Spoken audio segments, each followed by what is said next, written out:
This mixed berry sorbet is so good, and it only has two ingredients, and it only takes a few minutes to make. Well, I'm gonna weigh out the berries just so I know I've got the right amount, but you can just judge it yourself if you like. So you want 150 grams, which is probably about 5 ounces. Okay.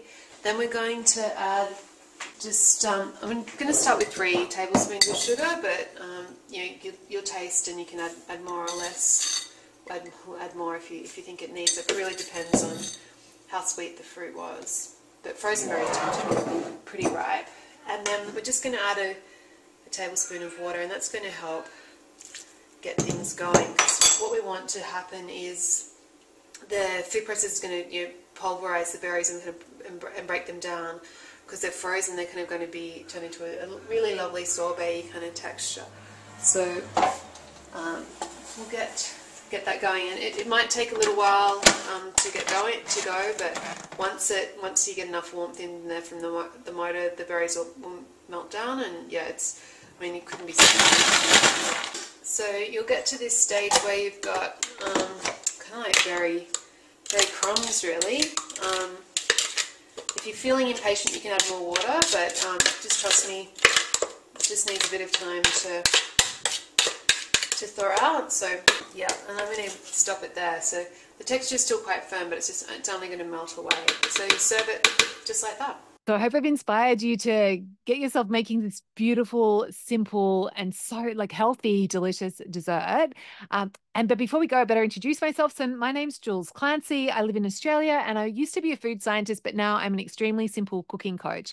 And I help food lovers simplify and enjoy cooking so it feels really easy and relaxing, like curling up on the couch. And the way I do that is that my recipes are all super simple with like either around 3 ingredients. This one has even less than that.